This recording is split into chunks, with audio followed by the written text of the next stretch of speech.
Welcome back, everybody, to the CJ Bushido YouTube channel.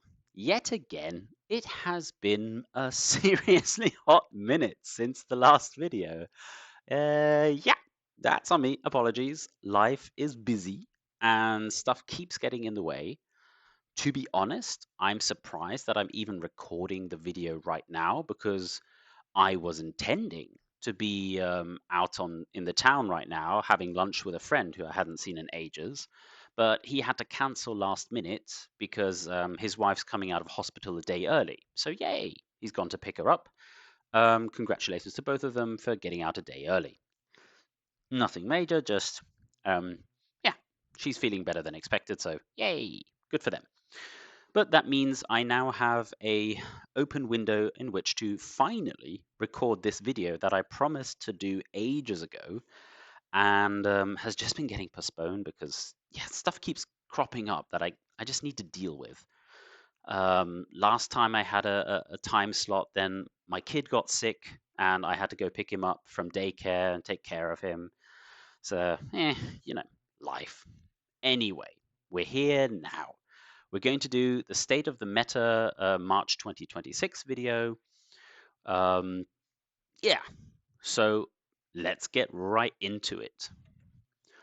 So, um, Meta and its pitfalls. We start the video as per usual with a ramble on disclaimers and,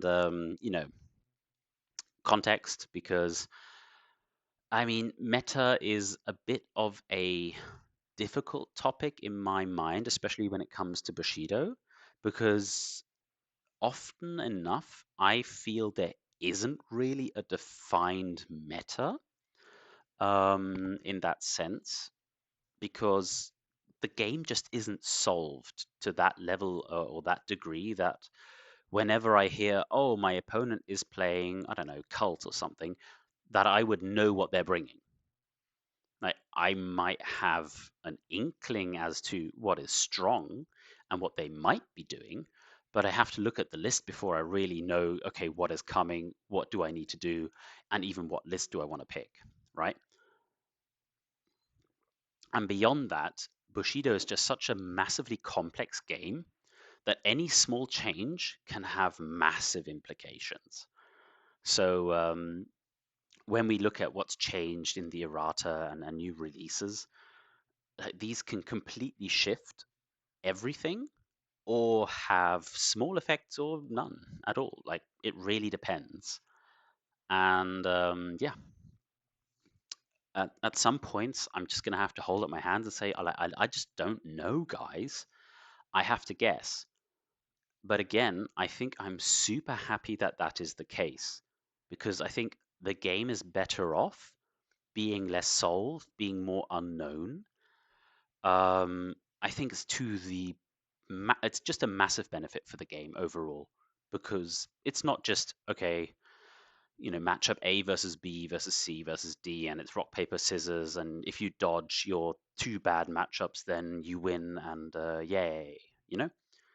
So yeah, and yeah, obviously as by now, like if you've played in the competitive scene, you know the individual piloting skill is the most important factor. Like player skill is 95% of the strength in Bushido. Um, Lists are like almost secondary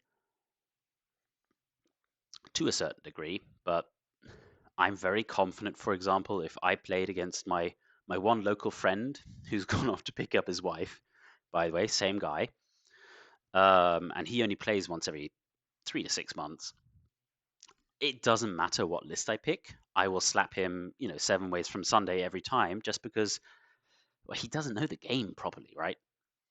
And on a competitive level, it kind of still holds true that in at least from what I've been seeing in results wise, that experienced players tend to win more games, irrespective of what faction they're playing and what, exact matchup and scenario they're playing. Just because their decision making throughout the game is better, their game knowledge is better, and they'll make less mistakes and be punished less, and then dice becomes less of a factor. And even beyond that, then play style is also super crucial for many lists and profiles in general. It's about how you use a certain tool that can have like humongous changes and differences on the game itself. So, like, just because one player does very well with a certain list doesn't mean that it's the list for you, right? It just might be that that playstyle isn't for you, and you would benefit more from playing something else. Sadly, I can't solve that for you. Neither can I solve that for me. This is just something we have to, go out and test and feel. It's um, it's play different styles of lists and figure out A, what do you think is fun, and B, what do you feel comfortable with, right? What suits you? What makes you feel and what gives you confidence in where you say, yeah, I know what I'm want to do, what my plan is, and how I can execute on that game plan. And most importantly about meta is the third point, and meta is unequal best. And it's so important, I'll say it again, meta is unequal to best. Just because something is in the meta, that is, a lot of people play that list or something very similar to a certain style of list, doesn't mean it's the best list. That is just what people are playing, right? Uh, Especially in Bushido, where so much is, I think, still unclear. I'm pretty certain that for many factions or meta lists, quote unquote, I'm pretty sure it isn't the best list. What is the best list? I don't know. But something deep down just tells me that ain't it sometimes.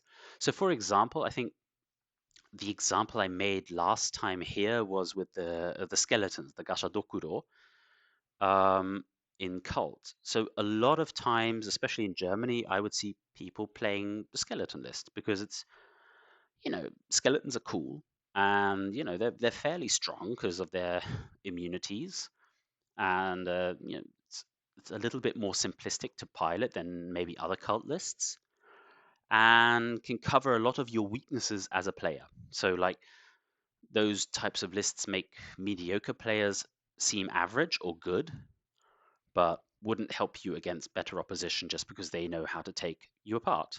So that's why I would kind of usually want to say it's probably not a top list because a good player just knows what their weakness is, and as soon as you start spamming anything, if your opponent has the tools to deal with you, you might be in a good deal of trouble. So yeah. Mm, Another example I have was from a different game. There was a list that literally like 30 to 40% of the tournament field would play. And the reasons they played that list were two reasons to be exact. A, the models for that list look really cool. And also, it was literally the least amount of models you needed to buy and paint to be competitively viable in that game. Like the list was all right. It definitely wasn't the best list you could play, but it was by far the cheapest and most low effort list. And you saw it everywhere. So sometimes meta lists are meta for different reasons other than being good. So please just keep that in mind. So yeah, as with the skeletons, like maybe someone just really likes skeletons. They look cool. I get it. Like there's a lot of, imagery and lore around skeletons.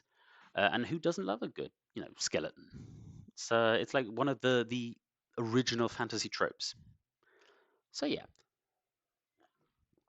just keep in mind, just because a certain list is being played, it doesn't necessarily mean it's the best list. And to be honest, I'd even argue that it probably then isn't. But whatever, that's a different video. Other disclaimers is obviously I can't show everything. Bushido's way too broad of a game with, luckily, no solved, like really solved aspects of it. Like there are so many different variations you could do that all have massive changes that we can't go through everything. We'd be here for days. And if we tried that, I'd probably die of dehydration. So let's not do that. We'll just get through what we can. It's probably going to be a long video anyway. And it is what it is. Furthermore, I still don't have in-depth knowledge of every factional list. I can't play every faction, and even within factions that I do play, I haven't explored them fully. So I might be missing things that usually I'd be fairly confident about within a faction. So for example, I played a ton of Descension last year, but I never really looked at Bluegale Scouts or Tribesmen. So I have a little bit of a gap in my knowledge there.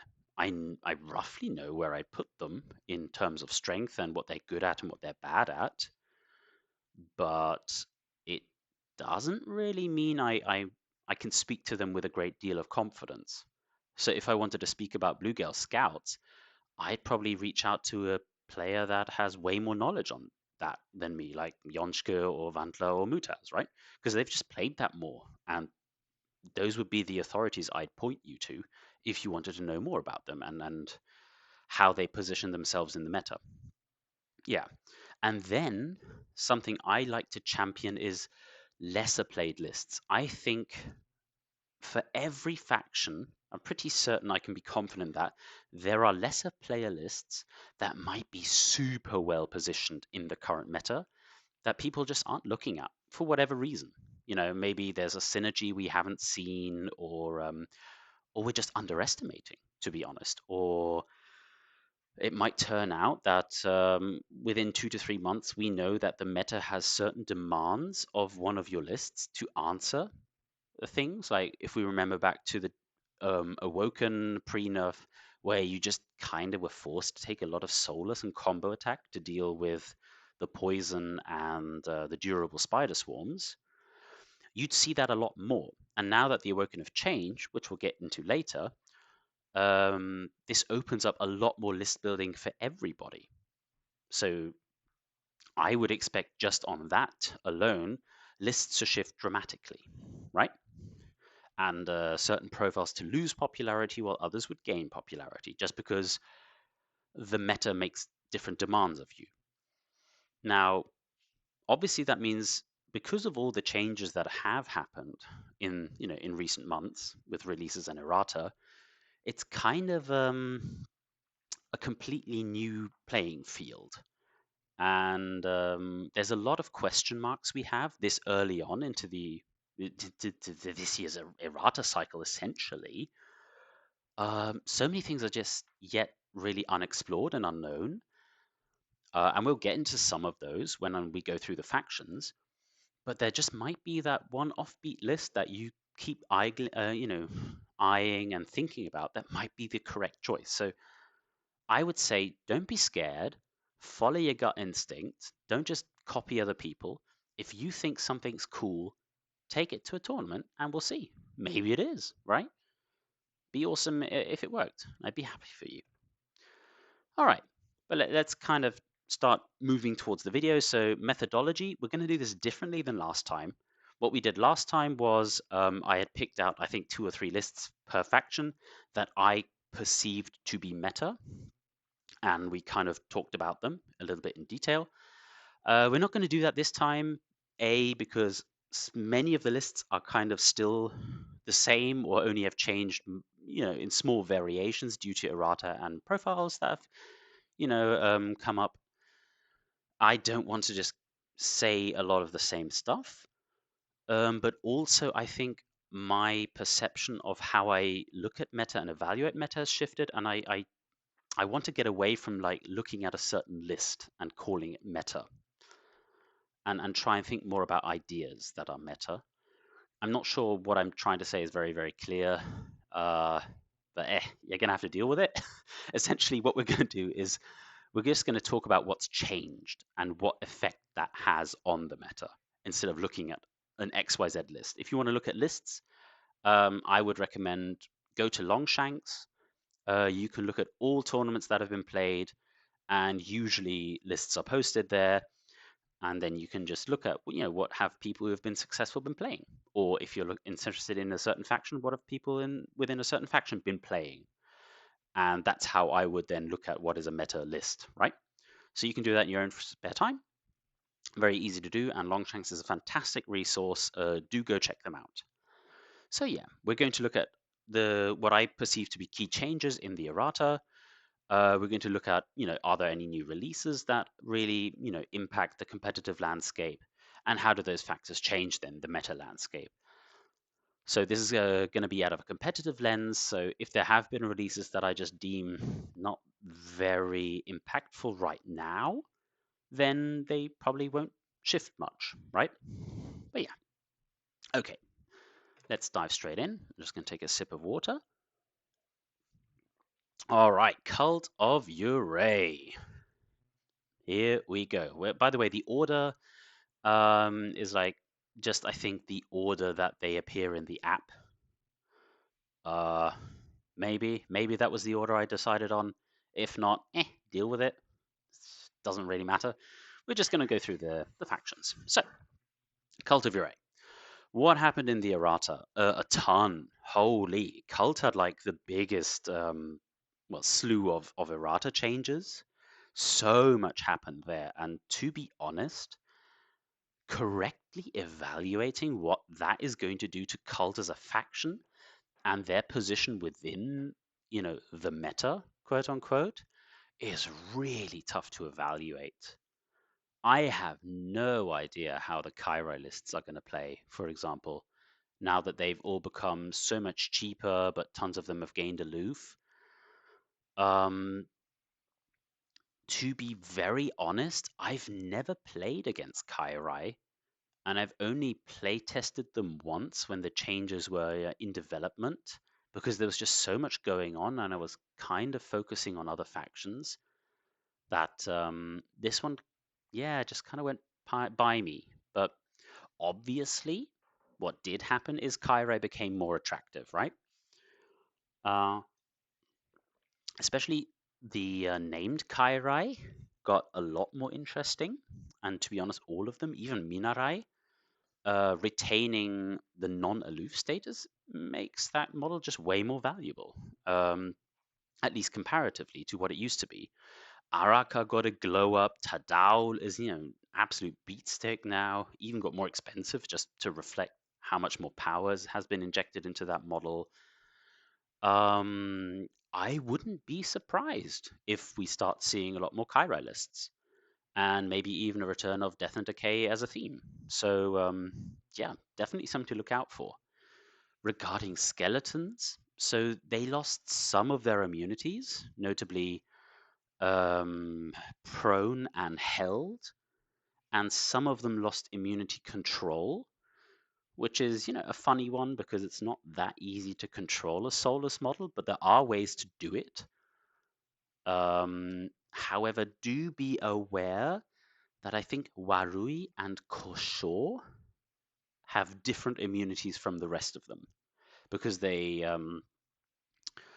with Varui, I think I talked about this in the errata video. It was just such a headache to figure out if he was controlled, what was going to happen. That we just said, he can keep immune controlled. And for Kosho, the way he works lore-wise apparently is different, because he's part of the wretched, and it's not like a kami inhabiting the skeleton, if I understand correctly, but more like this powerful magic spell or curse that has transformed the original person. So yeah, that's why that model still retains immunity all, and it just works a little bit differently. So there's a lore reason there. But skeletons, man, the skeletons are still good. Like, they were never bad.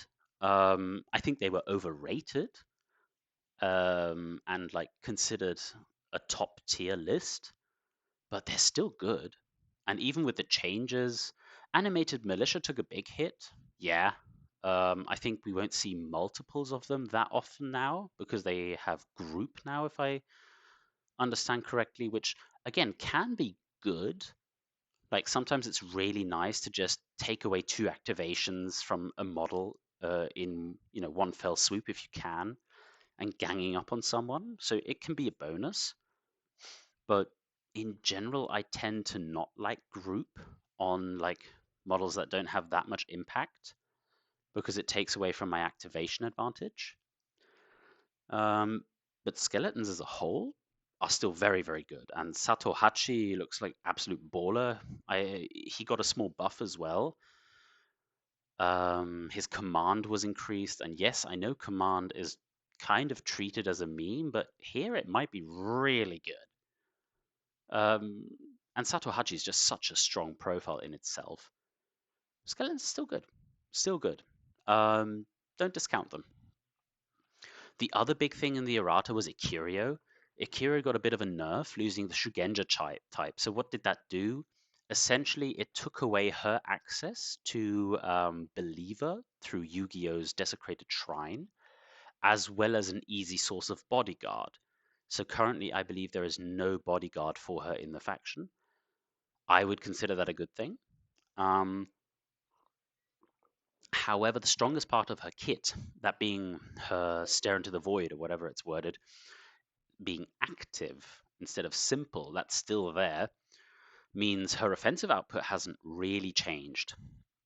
Like, she still hurts. Yeah, she can't shoot as many times now, losing Believer, but she can still shoot tons of times.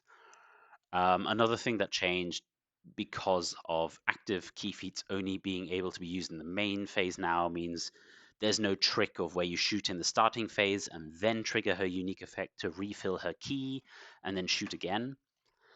That's just a good thing in general. It takes away a lot of bullshit interactions by moving active key feats into the main phase. So I'm not mad about that in the slightest. But overall, I would expect Akirio to still be a go-to threat for many, many cult players.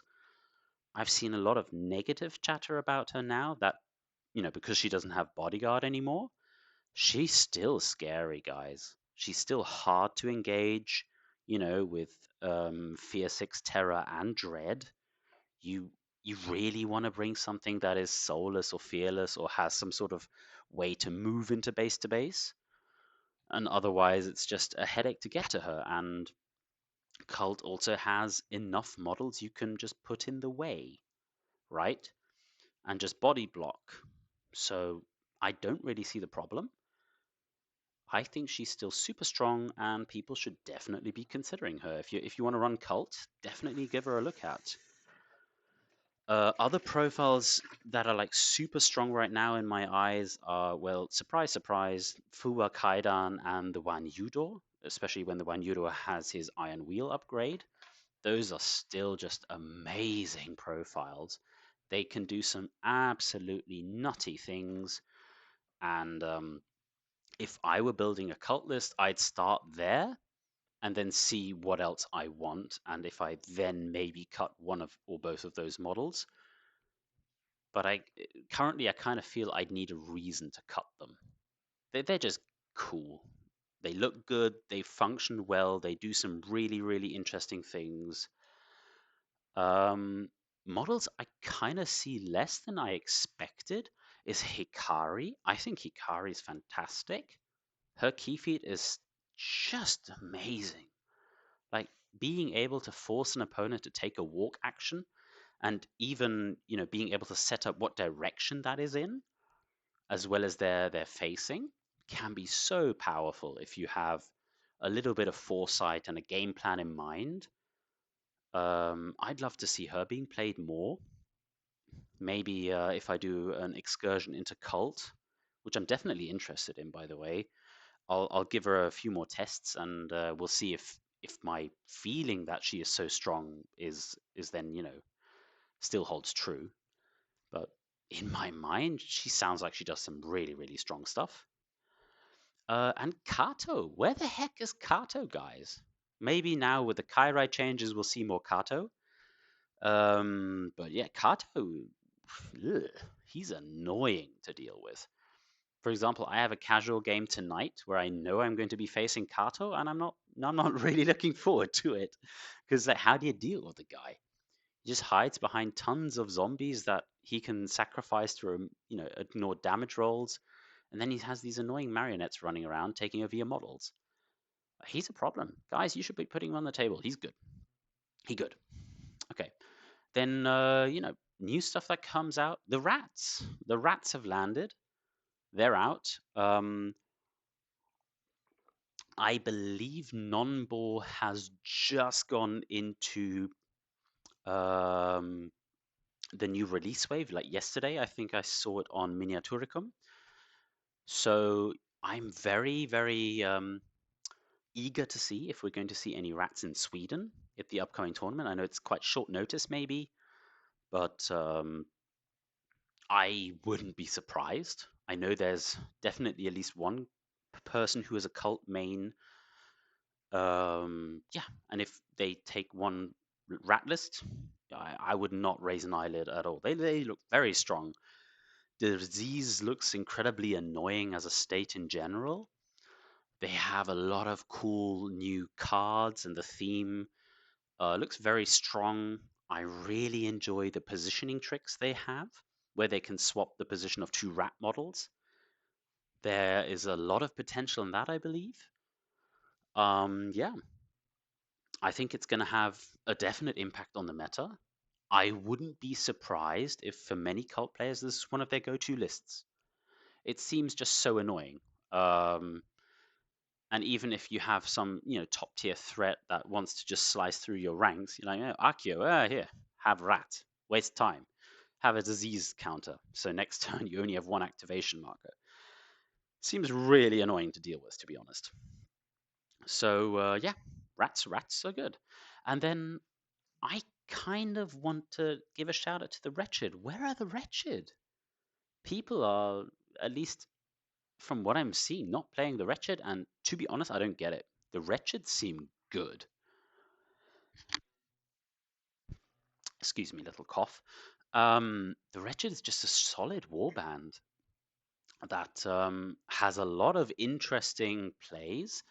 I believe Mutaz a few months ago was playing them and was very happy with them. And, if he says they're decent, come on. What more do you want? I trust the man's opinion. And every time I've seen them, I've really liked what they've been doing. To be honest, I'm just surprised we don't see more of them. Um, Maybe it is that they are, that their theme doesn't allow some of the really, really cool and strong cult models. It might be the case, but I mean, at least we've seen Shindare have a good impact. I mean, Apparition is just an amazing key feat. I'm not surprised. And she's just very annoying to deal with, incredibly fast. I remember having so much trouble against that model in round one in January in Bamberg, played by Ragenslay, where it was just almost impossible to pin that model down, even though I had a move speed 7 Kota on the field. He was just dancing rings around me with that model. But yeah, definitely give the Wretched a look. They're good, right? Don't underestimate them. Essentially, is the message I want to put here. So yeah, overall, with Cult, I do expect quite a bit of change. Um, what I'm hoping for is maybe a little bit of a resurgence with Kairai, just because we haven't seen them at all, and then a broadening and diversification of cult lists with the rats, and hopefully the wretched when people really test them out and get to grips with them and understand that they're just cool models. Other than that, they're just cult is a broad faction. There's a plethora of very, very good models that all deserve a shout and games on the table. Definitely a faction I would be comfortable recommending to people to figure out because, yeah, there's a lot there and models are really cool. All right, moving on. Ito. Yes, Ito. I mean, our most recent GM winning faction. And for the first time, um, and as an old faction, I'm sure many are rejoicing as it was probably long overdue. But yeah, Ito is very, very cool right now with a lot going on for them. So the Blessed theme had some very significant errata changes with models getting cheaper, in particular the Hebibiman, so the snake people, dropping one rice cost in that theme. Opens up, I think on average it was like 6 or 7 rice when we were looking at it, which is a ton. So Yeah, I wouldn't be surprised at all if there are some very strong lists and strategies that are now much more playable within the Blessed theme. And the Jade Witch card from the Consequences cycle has given Ayako like a second lease on life. I still remember when I was starting out, one of the German Bushido podcast episodes put out by Skyballer and the Snake Eyes Shinobi was talking about how bad Ayako is and how unplayable she is. And now I see her everywhere, and I couldn't be more happy. Especially as I think the very first time we saw the card, the community was a bit torn on how good the card was or if it was good at all. And now, yeah, I think it's proven itself to be a very, very consistent and good performer. So super happy about that, especially as it just broadens Ito up into many more directions, which I think was my biggest criticism when I was talking about them last time. That while strong, they just felt narrow. I wouldn't say that anymore at all. I think they've gotten so many new and exciting avenues to approach the game and play the game that if you're an Ito player, like these 2026 is good times, man. You're gonna have fun this year. Um, yeah, enjoy yourself. I mean, beyond what we've just talked about, the Shimogamo Viper got a bit of a rework. Sakura and Satsuki dropped in points. Ishii got a glow up. Um, there are just so many more models in like this 10 to 13 rice cost range now that look much more appealing than what was there before, which I think is going to make, list building much more interesting, but is also going to round out your lists much better. And you don't have to feel bad about what feels like overpaying for a certain ability. Like if you wanted a certain virtue effect, now Sakura and Satsuki are cheaper, and you can get that into your list. So yeah, obviously they recently won the Manchester GM. Craig just went on an absolute tear, and this was playing only old tech. So I can only assume that they are going to be even better and even more well positioned within the meta now that they've gained access to all these new toys. And talking of new toys, if you've listened to the most recent Arashi's Fanboys podcast episode, which you should, go check them out. Highly recommend. Love their work. Cold Blood might be ringing a bell. So Adepticon's just around the corner, and if I understand correctly, that will be the weekend. So that will be tomorrow. The tournament is the pre-release drop of the Cold Blood box, and my goodness, those models look cool. And B, there's so much interesting stuff to look at there. Um, it's really hard to evaluate at this early stage what impact they're going to have and how competitively viable they are. But at least there are models there that I want to put in the Blessed theme. So, my God, there's so much brewing you can do right now in Ito. It feels like you're just going to have so much interesting stuff to look at. I can hardly imagine how much Ito mains like Mech Mage are going to be licking their chops, looking at all of these new options, and just sitting down at the desk and starting to brew and putting cards together in a list and thinking about new options and availabilities. Yeah, good times to be an Ito player. So I expect this to be Ito to be, just do better overall than they have. And I mean, seeing as they've already won a GM this year, yeah, watch this space. Expect more strong Ito performances. I wouldn't be surprised. There's a lot going on there and a lot to be excited about. Right, let's move on to the next faction. We have the Jung Pirates. Okay, so errata wise, the big changes were the Miyakomo twins. I'm just going to call them the twins, the two witches, Asami and Korra. Got a significant glow up, got much stronger, and a rice cost drop if I'm not going completely insane. They look much more appealing now, especially if you'd combo them with Ryujin, where they can just stand in his area of incoming tide and gain some more bonuses, as well as this pseudo protection that he offers.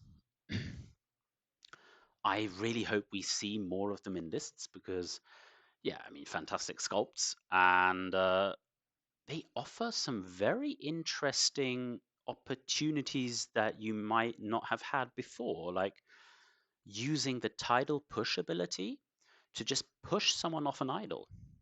I believe I can't.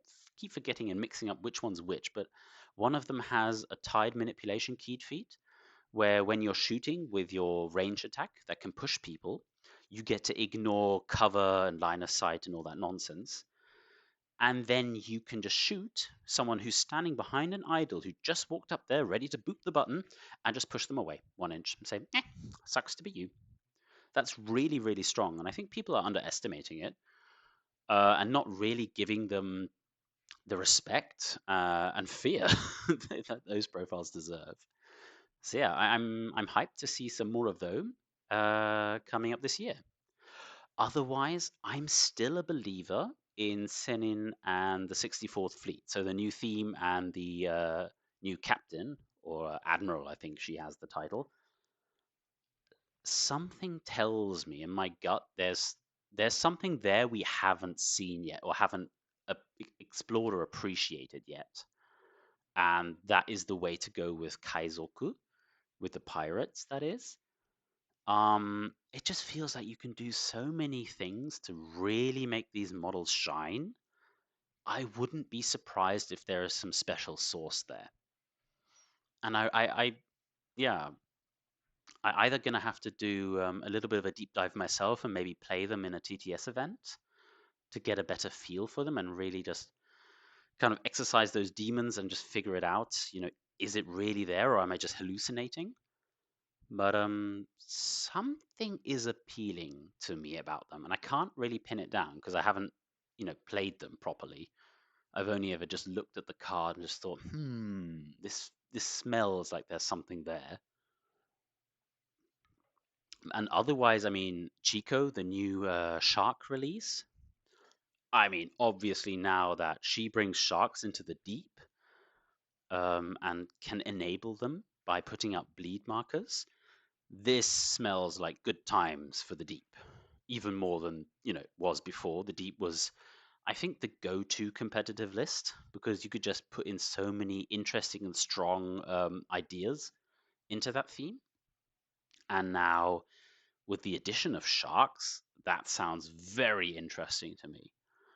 I am pretty certain we're going to see a lot more sharks in the deep now, at least one, maybe two of them in there. And I'm curious. I'm very curious. It seems to me, at least from the limited amounts that I've been reading and listening to from other people talking or chatting with other people, that Jung is flying a bit under the radar right now and maybe isn't being given the respect it rightfully deserves. Yeah, maybe the Sharks are one of the ways where Jung can, put their foot down and really establish themselves or re-establish themselves as a serious meta threat.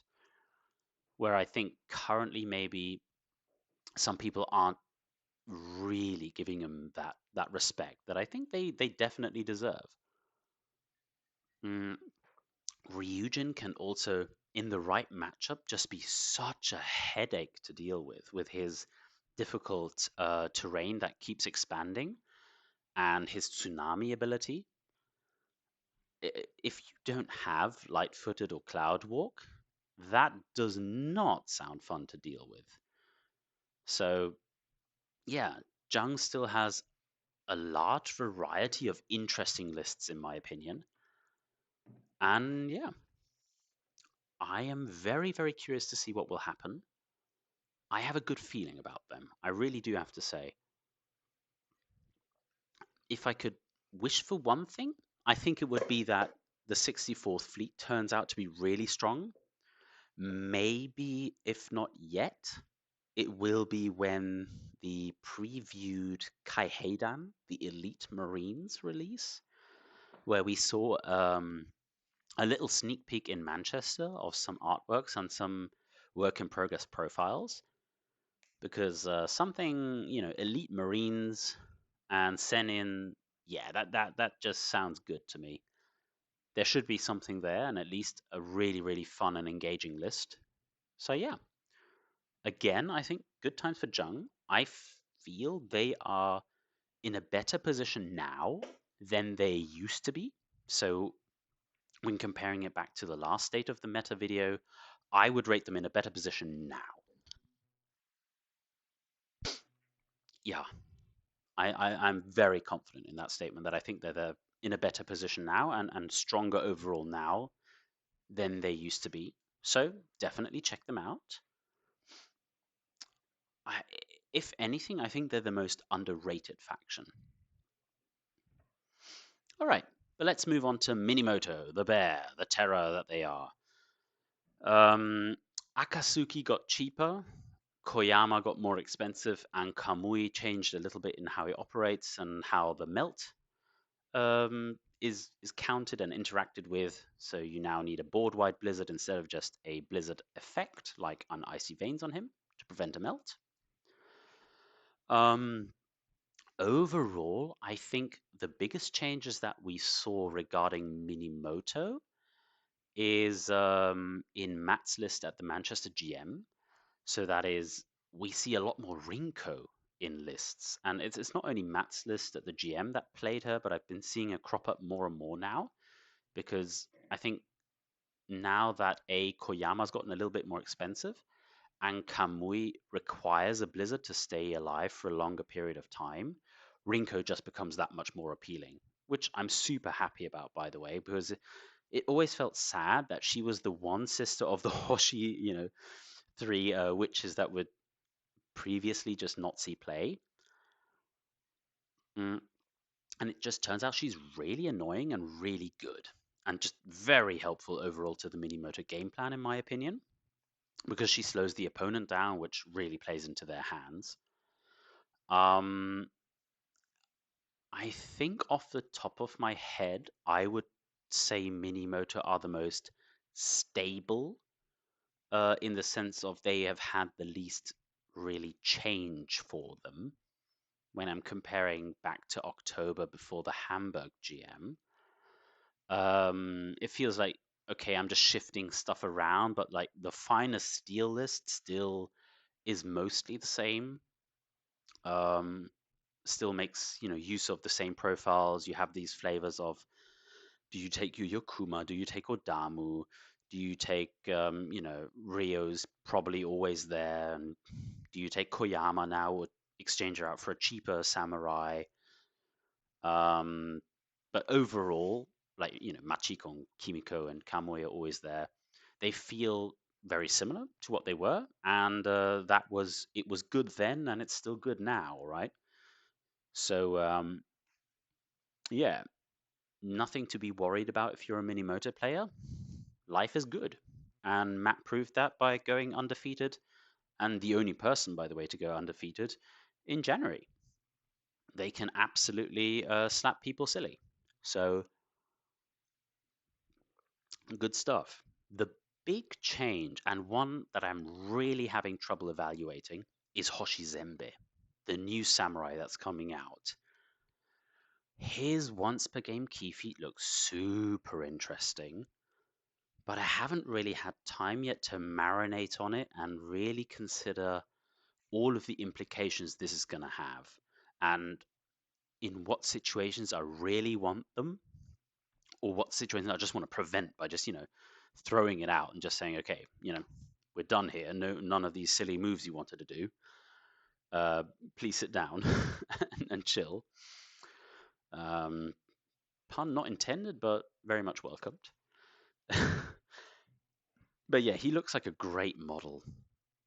Also, enabling his unique effect and Bear's Disdain, where he just doesn't take damage um, under the right conditions, seems really annoying to deal with if you can set it up, and just lets him wail away on models and really punish them without a thought for his own defense.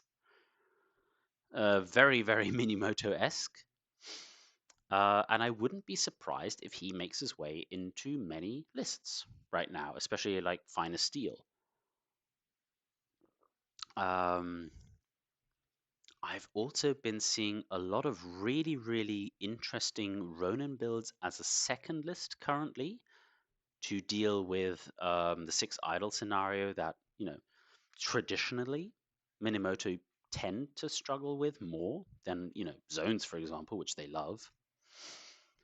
Um, so I think the big thing I'm really curious to see, and I'm not sure when this will all release, definitely not now, but we know that there are upcoming releases for the Minimoto as for example, the Peacock Clan, the Ikeda, where we've seen a lot of spoilers and artwork for. I think they might be that new second list and bring a whole new spectrum to Minimoto we haven't seen before. So I think right now Minimoto is probably in the same spot they were as compared to October, but probably more than most other factions, they have stuff they are really looking forward to. That, depending on the release schedule, I don't know if they're going to be lucky, could already be this year.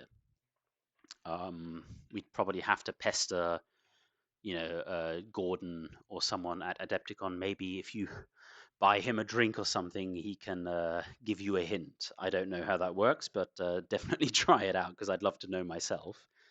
Because yeah, I want the peacock models. Not gonna lie, they look amazing. The artwork is just sublime. I can only imagine the sculpts will be the same, and I'm going to grab them even only just to paint them because yes, please, they look fabulous. So yeah, and yeah, I truly believe that they're going to expand Minimoto. I think Minimoto, I would also have fallen into this narrow category that I put on Ito last time we looked at the meta. Just because Minimoto is one of the smaller factions in comparison to, like your temples and cults and STSs and all that. So obviously there's just less going on and less choices. But yeah, expect large sweeping changes to that because well, I think the Peacock are going to shake this up quite a bit. So again, I think Minimoto is a lot to look forward to. Um, and I wouldn't be surprised at all if we see some, familiar faces turn up at the Swedish GM and do really, really well. Yeah, Minimoto was good, is good. Prefecture of Ryu. Okay, well, let's get the elephant of the room in the room out of here immediately. Let's start at the bottom. Mizuko and Shoga Ryu. So by now, the updated card is visible on the store page. You can go have a look at what the updated card will be. I'm not going to get into the nitty gritty. Essentially, what happened was this card was play tested in before passing the night was out, and interactions and synergies were missed. That's the long and short of it. That broke the model and made the model completely busted. And I'm very, very grateful to GCT that they had the flexibility and also the willingness to say, okay, we're going to eat the loss on cards that have already been printed for the health of the game and change it so, the game doesn't get negatively impacted. I'm very sure other companies wouldn't have done that. And I think it's a big, show of good faith. So definitely give them your love. That was not something they needed to do, and something that I'm very sure really impacted them financially, being such a small company, which we love to forget, but they are very much a minnow in the game field. So yeah, thank you essentially to everybody who made that possible and worked on the profile so hard, especially the playtesters. And Mizuko and Shoguru, by the way, is now a good profile. It's not busted broken, but it's a good profile. And I think it's a very, very interesting model to experiment with and think about. Being able to split them up and have a dragon flank in on turn two and just harass your opponent's backline. And even if the model dies, like, yeah, whatever, you still have Mizuko running around and helping out, shooting fire, giving fire shields to her friends, maybe even idolizing Mizuchi if you're playing them together. So there's definitely some source there. Mm, just because the model isn't as insane as its original card, don't discount it. It's a really good model.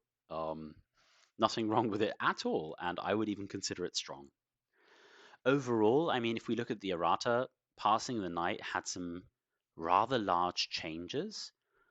Essentially, the big change is that you can't stack Hida's buff anymore, which you used to be able to do. Now you only get one buff to your melee and or range pool each time you use it.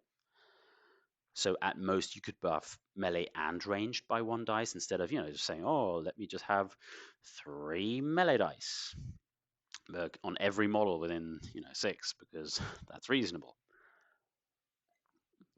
Yeah, good changes, but I think overall we just still need to see what that's going to do to passing the night, especially in their intended state with the shamed samurai. I still think they're really good, by the way. Shamed samurai slap. Yeah, unstable is annoying, but if you can get around unstable with, using your teachings that you should be running, your tactician advantage, and getting a really good table side, I think it's much less impactful than you might think. Um, and if your opponent doesn't have any, tech to make your life miserable, well, you can make their life miserable by going and hitting them with insanely powerful weapons. Yeah, they're super, super good now. Ton's had a massive glow up. I think people are just still reluctant to really push in Ryu. It feels like Ryu is the faction where I see the most. I don't really want to say it because I don't really mean it that way, but I'm gonna quote unquote laziness when it comes to lists because it's so easy to just make a solid samurai list, like a Blood of the Dragon. I take Hagane, I take Kumiko, I take, 3 other idiots and call it a day. And I think this is another example of those meta unequals best examples. I think there are better lists out there for Ryu, but they're much more effort to cook up, to test, and to understand until you really unlock their potential. That most people are just not putting in that effort. And essentially, I mean, just hampering themselves and not giving themselves the opportunity to really see what Ryu can do if you unleash the beast. Um, I had a ton of fun with them in Manchester with my wacky themeless Kyoshi build, and I would be surprised, really, really surprised, if in a faction as broad as Ryu, with the availability of good Ronin that they have as well, that there isn't still another themeless list out there that's super, super good and undervalued and waiting to break out. Obviously, if you're looking at good lists, check out Bomi's lists. He recently did really well in a local tournament in the south of Germany in Rosenheim. Shout out Max and the Rosenheim community, where Bomi went 3-0. So, it's not bad, just winning every game. They they feel like old tech, but yeah, there's nothing wrong with them. It still works. Like Ryu Samurai go bonk and stuff die. Yeah, it works. Turns out that's still good. But what I'm really interested in is, as the aforementioned, like Mizuko and Shogo Ryu, or going into passing the night as intended, or themeless weird stuff. Like guys, like the 5 rice goshi, the Ashigaru that is not aloof and has a key feat you can do every turn that gives you a pass token. That is value. Can I have that in Shiho, please? Goodness gracious, what a great model. Like, in themeless, you're not even punished for taking it. Play that model more. It's good. There's nothing wrong with the profile. You can uh, waste activations on stronger models and tie them up. Um, what the heck, guys? Play it, right? And also Horaki. Horaki's like super interesting. I saw a super wild and cool Ryu list cooked up by Vantla, where he was using Horaki and Takashi Oka, another model we don't see much of, as the core of his list to really mess with the opponent. I thought that was a very interesting list to think about. And Horaki has many more other applications other than extending Oka's range. Even the obvious ones like, using her as a point to use Call Lightning from. So, yeah, something tells me there's a really good Horaki list out there, as well as a really good themeless list. And I would encourage Ryu players to have a think outside the box, especially one, have a think outside of the usual Blood of the Dragon box. Because as good as those lists are, and as stable as those lists are, I think they are, I don't know, but they feel limited to me. Let me just take a sip of water. It feels like there is a much lower ceiling or potential to that type of list, and you're opening yourself up to being messed by with the opponent instead of saying, I want to dictate the pace of the game. And Ryu has so many strong options on how to do that. So, yeah, Ryu, I think, are in a really good spot. Overall, I'd say they're slightly weaker than before just because, Passing the Night got toned down, and that was a good thing. That list was just crazy. And to be frank, the Descension lists I was running in Hamburg, I was looking at Kane's Ryu lists, and I just knew I could not beat them. I knew if I ran into Burmy or Kane, that was, just a loss. There was nothing I could do. It's just, oh, cool, we've been matched. Thank you. Cool, we played. Like their strategies hard countered mine so badly, which in hindsight, list building mistake by me, by the way, to not give myself a different out. But now that that is gone, it's still good, by the way.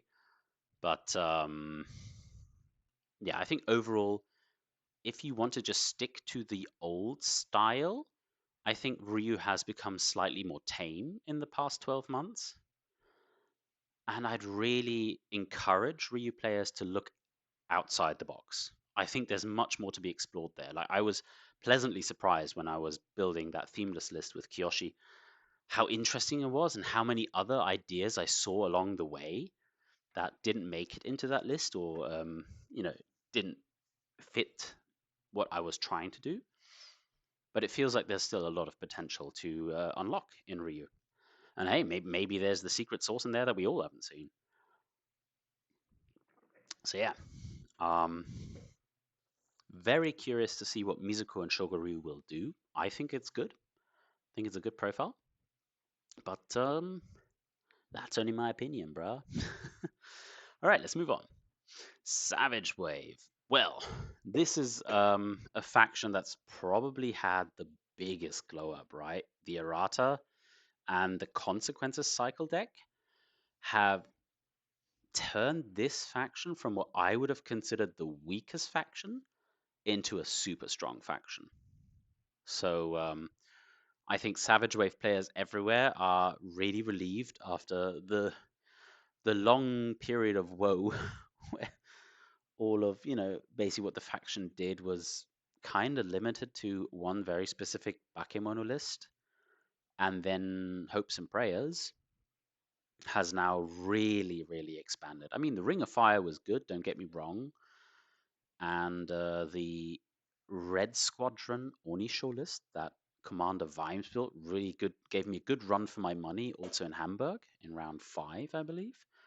It was a close game, and that's a strong list as well. And I even had like a semi hard counter to it, and I still struggled.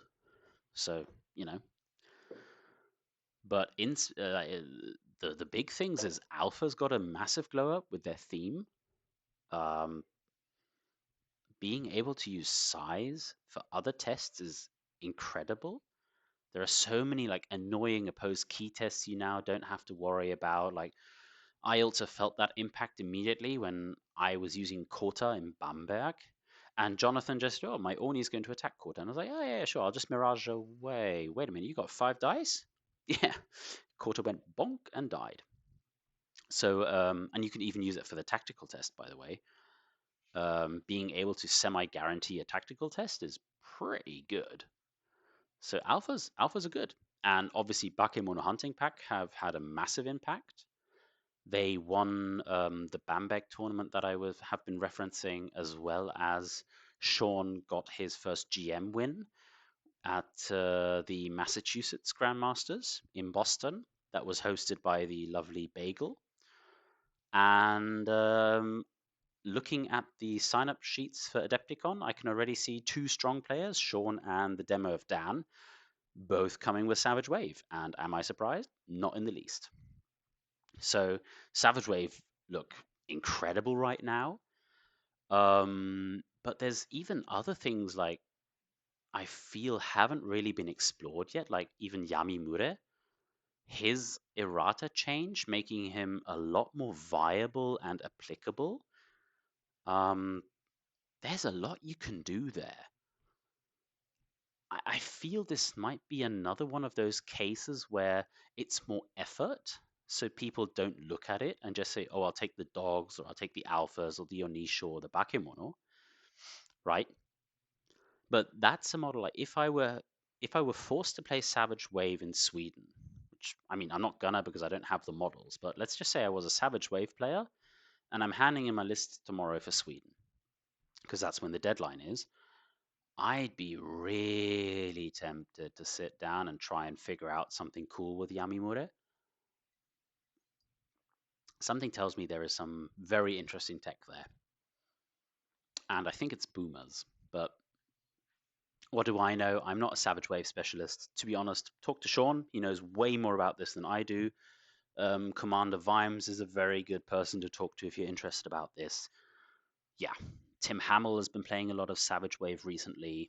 These are your guys to talk to. I have I have no clue what I'm talking about, but something tells me there is something there. Overall, I think Savage Wave are in a fantastic position, right? I mean, going from semi mediocrity and relying on like some very, very janky Ronin list or the Ring of Fire list and Kami Mono, as Muta's dubbed his Kami of Sapping Silt plus Bakemono list, to such an expanded roster of diverse threats, right? The alphas are very, very strong now. Bakemono Hunting Pack seems very, very good. Although, for Bakemono Hunting Pack, I would say maybe it's a factor of people haven't really understood how to attack them yet. Because you can kill the Bakemono very quickly. There aren't that many of them, and they can only summon one a turn. So they might run out of button pushers if they're not careful. I think that's the one thing that you need to look out for. Or if you can kill the Kaihei Alpha, then the rest of the dogs aren't as big as a problem as they usually would be because they lose group. Like this is one of the cases where group is a massive positive. So while you'd have more activations, those activations on the dogs would become a lot less impactful.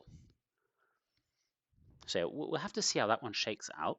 They definitely feel very strong right now, but it might be a case of figuring out the correct strategies to play against them. But overall, I think Savage Wave players are having an absolute whale of a time and are enjoying life again after what must have been what must have felt like a very uphill climb previously. So yeah, Savage Wave. I wouldn't be surprised at all if we have another Savage Wave Grandmasters win at Adepticon tomorrow. Um, Secretly rooting for my boy Sean. Apparently, also not so secretly now that I've said it publicly, but what can I say? You got to root for your friends, right?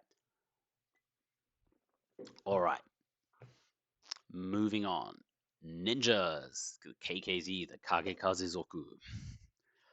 They have also seen some quite big changes in the errata, most notably House North Star, where I think the original idea was to change the theme, but we couldn't really find a good, happy, balanced place of where to go. So what happened instead was all of the profiles got a bit of a glow up, and with the addition of the No Shinto Bomb and Dark Pilgrim, they're a very legitimate list now. So ninjas feel much broader than they used to. And Mutaz proved that in that January Germany tournament in Bamberg, where I believe, was he second? I think he was second. I'd have to look it up. But he played essentially Dark Pilgrim and No Shinto Bombs and did really, really well for himself. So check that list out if you're interested. Um, Definitely a scary one to face. And as he predicted, he only lost against a list he was concerned about from the very beginning. So maybe that was slightly unlucky, and he could have won that tournament with some other pairing luck.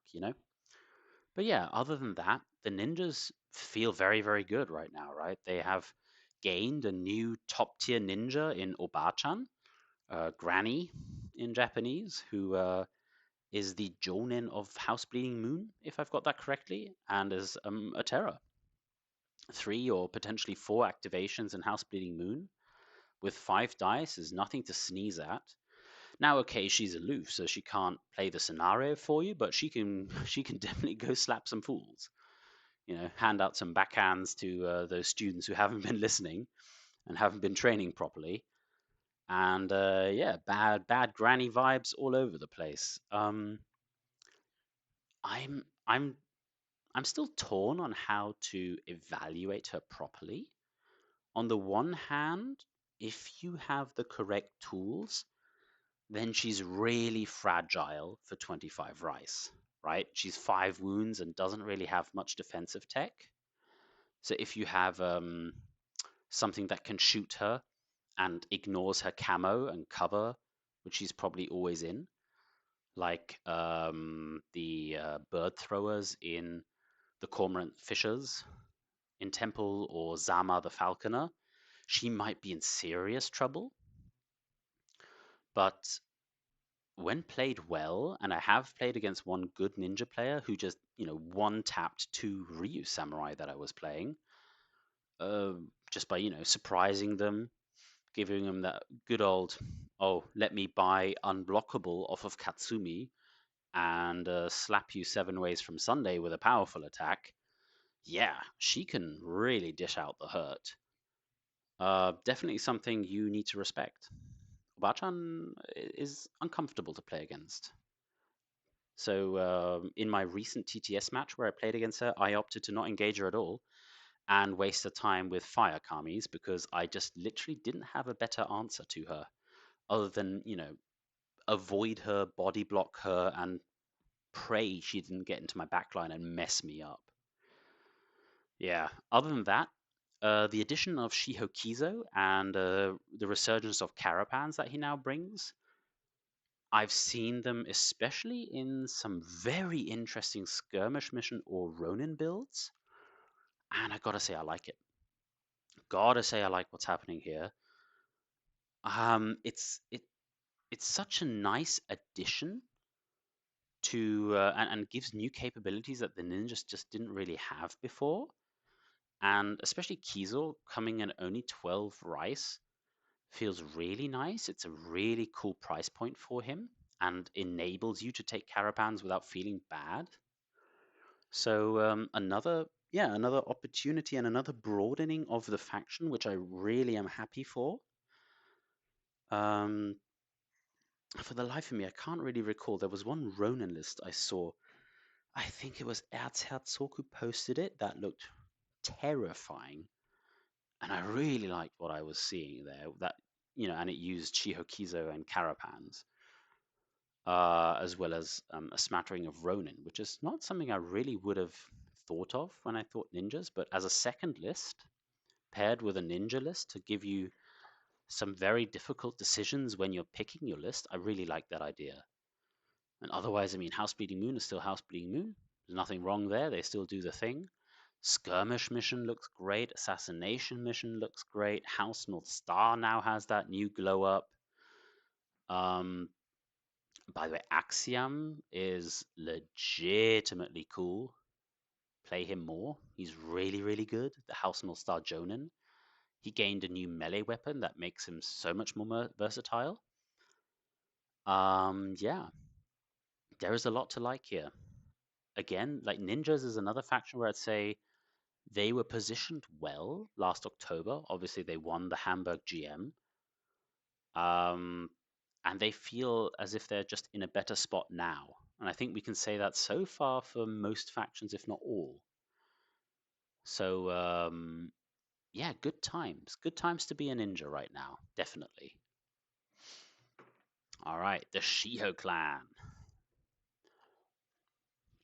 And the Shiho faction is a faction I have a definite soft spot for. This was the faction I started the game with. I'd say they've been struggling a bit overall. Somehow it feels like there's a little bit of a lack of power or list variants currently. However, the Consequences cycle deck has brought the new Eagle army. And maybe, I haven't really looked at it, but maybe this is the way we get the new Ashigaru virtue effects into competitive lists and really showcase them and let them shine. And yeah, expand the Shiho arsenal with some new tricks that we're all obviously keen to have. It's a very, very intriguing theme. And even, you know, beyond just making Ashigaru cheaper and therefore, just naturally more interesting, also being able to, you know, gain some flexibility by getting terrain cards or equipment cards is very strong, and I think also underrated as, a theme ability. Now, yes, it does lock you out of other cycles, so there's no Distaff Wolf, which is obviously, a painful loss. Um, but then again, I don't think this is the theme for the Loyal Samurai. And maybe it's a good theme to pair with a guerrilla warfare, more standard Distaff Wolf list. So I'm definitely excited and curious to see what the Shiho players will cook up with. If I understand correctly, there's going to be at least two very strong Shiho players in the tournament because I believe Björn is going Shiho. And if El Ericosa is not going Shiho, I will be even more surprised. And yeah, maybe they have something cool cooked up for us. I'm super excited to see the lists once they're available. And yeah, watch this space. There might be some new Eagle Army shenanigans going on. Other than that, the Shiho have gained a new model in Shiho Aishin, who is just a fantastically good fighter for his 12 rice. Yes, he's very fragile to range shooting because he's like essentially blind and will be surprised by range shots. So, it's not great for him, but he's a very, very strong model in a fight. By you can't reduce his melee pool with any states or effects. So it's easy to build a list where he just boosts like crazy and goes to town and ham on people. Other than that, I really appreciate the fact he is fearless, which can be very, very nice into what would usually be a more problematic trait. Because Shiho, while having good access to bravery and leadership, sometimes you just don't want to deal with that. And then having like fearless models such as Hiroto and Asian is just very, very nice. Other than that, El Ericosa recently unleashed a very, very spicy build in the TTS tournament with the new princesses that got a lot cheaper. And my God, I was surprised how strong that list was. I really did not give that list the credit it deserved. And I got, well, soundly slapped because of it. I got my teeth kicked in. Yeah. And now I get it. Yeah. The princesses for 36 feel great. And I think one of their more natural homes now is Shiho because there's just other great Ronin support. They can be taken in Black Eagle's coalition or in a themeless build with little to no, downside there. And they're surprisingly annoying, and also do a good deal of damage with Yanjing's bow. So check out El Ericosa's list from the last TTS event. He did well, and yeah, it's apparently enough to kick my teeth in. I know that's a low bar, and a lot of people have been destroying me in the past weeks and months. But yeah, I didn't see that one coming. So I think while Shiho, I think, are still struggling somewhat in the faction itself to find the right home, the right power pieces, and the right strategies. Like, yeah, Shiho Keita virtue spam is still a thing, with the loyalists. I'm hoping upcoming releases will, rectify that situation and make them much more of a threat. Um, I am also hopeful that the new theme card in New Eagle Army is going to massively expand Shiho's options and make them a much more well-rounded faction. Overall, I think this improves the faction. I think they have also gained in power, if maybe not as much as other factions, but that doesn't mean they're weak or bad right now. They're very much playable and they can very much win a GM. If El Ericosen now, next week boats up all the way to Göteborg to the Swedish GM and just takes it down, yeah, I wouldn't be surprised. Man's a good player and knows the faction in and out. And the Shiho definitely have the tools needed to win. So yeah, Shiho overall, I think excited for the new options they have, but I think there's still something missing within the Tanaka and the Loyals to really, to really get the engine purring. So currently, I think the Ronin are the way to go in Shiho. And while that's very cool and very thematic, I just love the models and sculpts of the Loyalists. So I'm hoping there's going to be something coming there soon in the near future where we can, really, really see some tasty eagle coming back to Joie and teaching those Ryu upstarts who the real lords of Joie are. Shout out to Burmi. All right, STS, the Silvermoon Trade Syndicate. Um, I I think it's not surprising to say that Silvermoon players were not very happy about the errata overall because basically they only got nerfed. However, and I stand by this, it was necessary. Like Arakan teleporting anywhere onto the battlefield was just obnoxiously good. Um, it just made him such a headache to deal with. Like if you had a 6 idol scenario and he just randomly pop up at one of your friendly idols and start praying, and you're just like, ugh, go away. Or he just, teleports into base to base contact with the most vulnerable model in your list and then just executes that model with a combo attack. Yeah, you're not happy about that. And for his cheap cost of 12 rice, that was a lot. And the fan dancers, yeah, I mean, I don't really think I need to mention the fan dancers much about how annoying they were. And by the way, they're still good. The only thing, like, they don't boost as cheaply as they did. Um, and they're defensive now, but they can still kill models. And the last time I played against them, they killed 2 of my models. So just because they're defensive now doesn't mean they can't boost and still put 2 in attack. And if they're coming in with group and the first one sweep defenses you to the ground, and then you might be exhausted, outnumbered, and prone, -3 dice equals a bad day. So the fan dancers are still very, very good, and they're I think they function much more like a wall now, which was also the intent, I believe, in their design and brief.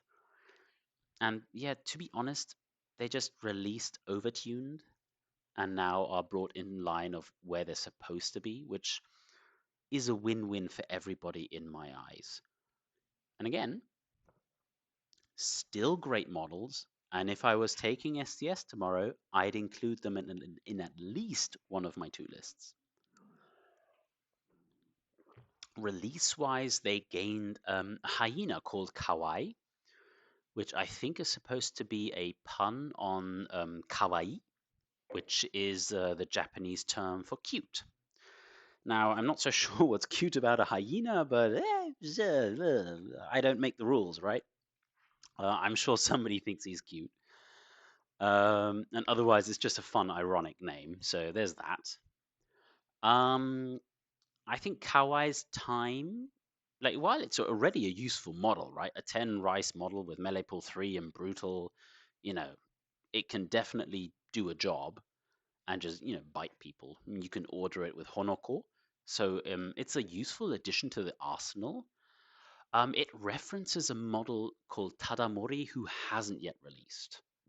And I think we'll see the full potential of the model and maybe the animals in general once this Tadamori fellow shows up. Now, I'll be honest, I don't know what that profile is yet. So we're going to have to wait a while until we do know. But I think he will really unlock that profile. And then, yeah, maybe the zoo will become a really, really serious threat again. And it's not bad right now by any means, by the way.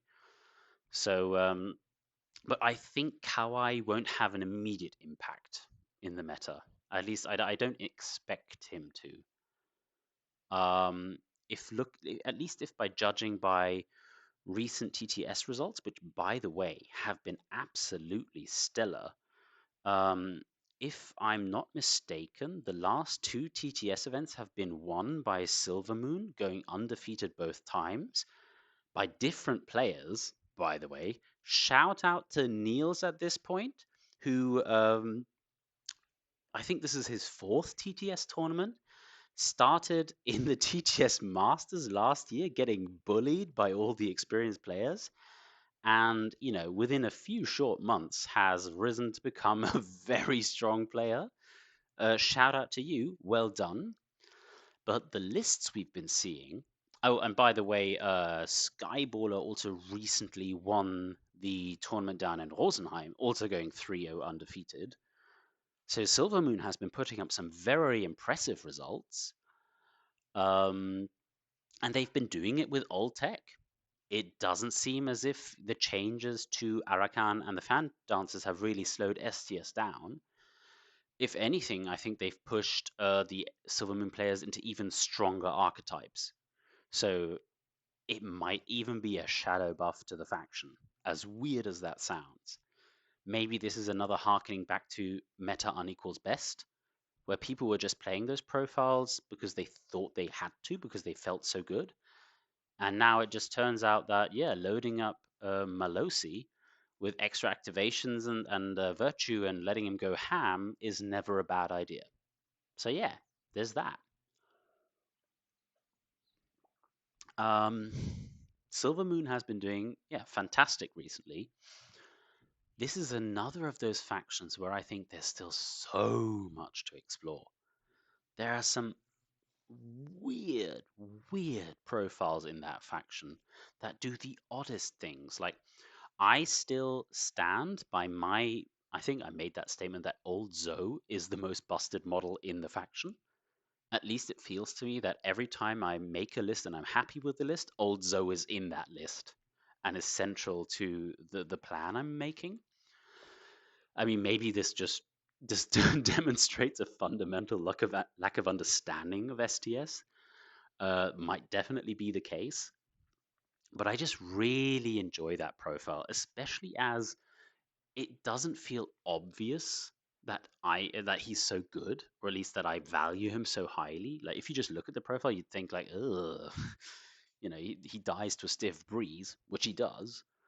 But he can do some really annoying stuff, especially with his tax ability and his trading of so the channel leeching of key and moving it around to where you need is often a very powerful mechanic in Bushido, and so far I've always been very happy with what he's been able to do for me. Yeah, but overall, I think there are still many strategies that we are left to uncover and unlock. In particular, I'm very curious to see if there's not some very cool build you can do with the two GM models that Olaf wrote in Minori and Yoshiko. Especially, I don't want to put either one ahead of the other. I think they both have interesting new niches and broaden the faction in their own way and give you different play styles. Minori with her gun and adding the investment ability, investment card to your faction, to the warband, where you can. To be honest, I think just getting one of the very early bonuses is just really good, and I'd probably stop there. I wouldn't. At least I don't see it currently why you want to push for the 10 plus bonus. But gaining +1 range defense against shooting heavy lists can be really great. Like I know I really wish I would have had that against that princess build that El Cosa stomped me with because he had so much shooting. Having +1 range defense on all my Shate, if I had been running that list, would have been very helpful indeed. So I like it from that standpoint. And Yoshiko, oh my god, I love that profile. Like everything about this model, the artwork, the sculpt, and what it does on the table. The fact you can get a card back that you've already used, potentially even a third use of a card by having it in your hidden agenda or buying it straight up, then control fating it back, and then using Yoshiko. Goodness gracious, you can do some crazy things with that. So, yeah, there is a lot of untapped potential in my eyes still in STS, and they're already doing well. So, weirdly enough, while they were nerfed in the errata, and at least in my eyes, haven't had significant releases in the few months since the last State of the Meta video, I almost feel as if they're in a better state now as what they were back then. And maybe it's just because we understand the faction better and are getting more value out of what it was already there. So it's weird. Like, I guess in abstract terms, they have to be positioned weaker than they were, but maybe they were just so undervalued. Maybe that's a better way to say it, that we didn't appreciate their strength until now. These recent event results, what we've been seeing. And again, I fully believe um, that they have hidden lists, synergies, and interactions we still haven't come up with, or just straight up undervalue. So Silvermoon, definitely something to look out for. All right, moving on. The Temple of Rokan. Okay, so we have a lot of errata changes, most of which were nerfs, especially towards Themeless and Bastions. So for Themeless, I think, yeah, they were just too efficient. Themeless was just too good. They could do everything essentially and not get punished for it. You could just mix and match profiles, and because there are so many good profiles in Temple, that was just worth more than a theme benefit. And bastions, like some things just got restricted to bastions, like prayer beads and traps, and the Kawa. And the Kawa also got a nerf. So yeah, bastions is now a worse list than it was before. But I mean, the Kawa got more expensive, but also lost aloof. Became a villager again. So yes and no. But yeah, overall, it's probably a slight nerf to the bastions list. Still good, still a good list as per usual. It's Temple after all. And Koju got a change. And here it kind of depends on who you ask, whether it's a buff, a nerf, or a side grade. I'd consider it a small buff, but I can completely understand the argument that I've heard that it's a side grade because the profile's just naturally more expensive now, so it makes list building more awkward. But you do get, extra range defense and better one with creation weapon profiles out of it. So yeah. Other than that, there weren't really significant changes in my eyes in the errata. However, we've had some releases that have massively expanded the Sohei roster in Kongu and Kuren, and they've been doing well for themselves. And I've played them myself now a few times, especially Kongu, and he just feels amazing in his zones list. Goodness gracious, being able to throw people 6 inches is no joke. I still stand by my opinion that it's too good. I don't like it. Masaru, by the way, as well. Jesus. Oh yeah, that's the next bullet point. I almost thought I'd forgotten it. Um, the new temple models, the GM winners models in Kongo and Masaru, just yeah, they're great, and they've been shaping competitive lists now for a few months. So I've been seeing a lot of Inari lists with Masaru that have had middling to good success. For example, I'd like to give a shout out to Buridan here, who managed to get a podium and a third place in Manchester with some really, really nice lists that he cooked up. Well done to him. I know Muta's had a bit of a rough tournament, taking a bit of a tough loss in round one. That hinged on some very awful fear dice and one damage roll that really let him down, but still bounced back to what I believe was 12th overall, which is a solid result. So yeah, Temple is doing great right now. Um, and again, I think that's another faction that if they rock up to the Swedish GM and win the thing, I'm not going to bat an eyelid. They're just good. Overall, yeah, I think they've gotten a lot stronger, to be honest. Kongo and Masaru, especially, just feel like models that a lot of strong players have been valuing quite highly. Mm, and while Masaru especially can be very hit or miss, like if your opponent has, soulless or fearless, strong melee profiles, and just essentially asks your Masaru, go on, then attack me, and then I'll counterattack you with that, soulless model. Or, for example, Hagane, who has the Air by Deed upgrade to give her a fearless charge. She gets that charge bonus off and doesn't have to deal with the dread. Masaru's not going to have a good time against Hagane in a one-to-one fight. Let's be real. That is not what Hagane wants to be doing. So, sorry, not what Masaru wants to be doing. It's definitely what Hagane wants to be doing. But if Masaru gets a good matchup, Masaru is great.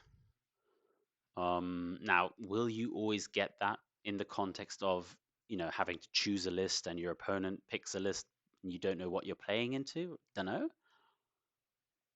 Mm, but I've definitely been impressed by that model, but especially Kongu, man.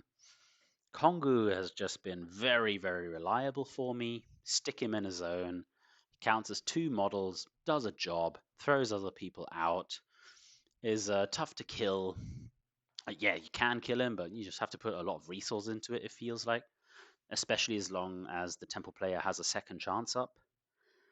And now that Kuren also can give you some rerolls, that's pretty massive as well. Yeah, I think Temple's in a fantastic state. I would have put them as a top 3 faction in the last state of the meta video if I were doing, faction ranking, and that hasn't changed for me. If anything, I feel again that this faction has become stronger and is in a better state than it was before. So, yeah, nothing wrong with them at all. Good faction, very broad faction. I would say that this is a faction that has mostly been explored. I think we've seen most of the core concepts and ideas, at least over the years, because they've, while new profiles have come out that have changed the choices, the ideas are the same. But that doesn't mean those ideas are weaker than before. I think if you put a gun to my head and said you have to win XY tournament, I'd probably take Temple. They're just that solid and that reliable of a faction. And I think if you craft your lists well, you avoid bad matchups, which is really, really valuable for if you want to win a tournament. Because maybe at worst you have a pretty much even matchup where it's down to your skill if you win it or not, and that's an incredibly valuable thing to have in a faction. I mean, it's not surprising considering that it's just such an old and large faction. Yeah, Temple good, Temple good. Descension, my old love. Goodness gracious, they have had some wild changes in the errata. Essentially, attack from above has almost completely left the competitive meta, as it no longer affects medium or larger bases, like only small Tengu models. And while it's still a really valuable card, it was most abusable, obviously, on the big beaters such as Ojobe. And now that you can't do that anymore, I think most Descension players are now opting to save that rice and put that rice elsewhere. And where are they putting it? Well, apparently all into the Hayatake guard, because goodness gracious, I'm seeing a lot of Hayatake guard running around recently. They have had a serious glow up in the Way of the Ancient Warrior, where they gained permanent range defense, feint, and dodge. So yeah, they slap. I'm I'm unsure whether feint was too much. I remember saying that, guys, is feint too much during the errata discussion, but it's in there for now, and we'll see how it goes. So far, they haven't, been destroying tournaments, so it's probably okay. But it definitely makes them scary. Like, they could easily be on 4 dice with a free powerful attack hitting at +5 with reach. Yikes. And feint. Yeah, yikes.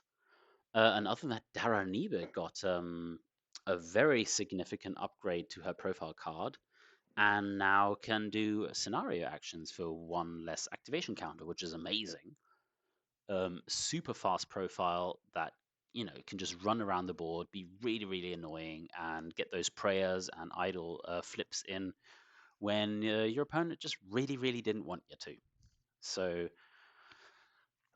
while Descension lost out massively, like it's hard to understate how much of a loss attack from above is.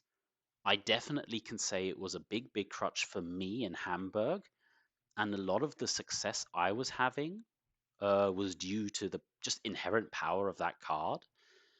Um, they have some new options to play with, and I'm really happy that Way of the Ancient Warrior got a look at because it was a theme that before the errata just felt like it didn't exist. It was just so poor and didn't really do anything. And I think it's also now a really nice home for Naigubu, where he can move key around and be a fantastic support model and help out other Descension models become just more efficient and better at their job. So there's a lot of interesting builds you can do there. Other than that, Wuzan has been a recent addition to the roster of Descension, a new tribesman who, to put it mildly, hits like a truck. Uh, yeah, I'll I'll be a little bit frank and say I'm not happy with the release state because I thought he was still in playtesting when apparently he was not, and he was already finished. And yeah, a little bit of a communication hiccup there, but it is what it is. And now, yeah, I mean, it's very welcome for the hill tribes that definitely needed some help to be competitively viable. Like they always felt just second best and mediocre to me when compared to their feathery friends. Um, but Wuzan is definitely a big step up. Now, how much impact will he have? I don't know. So tomorrow, when I hand in my lists for the tournament, I can't tell you whether I would pick him or not. I'm still on the fence about that because I just think there are so many interesting full Descension lists to go to.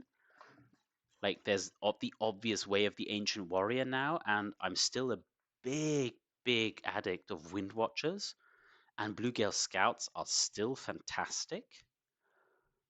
So I think I have to sit down and really look as if there's maybe a tribesman list I like, or even a themeless list that tickles my fancy. Like maybe with Narahobo could definitely be a thing.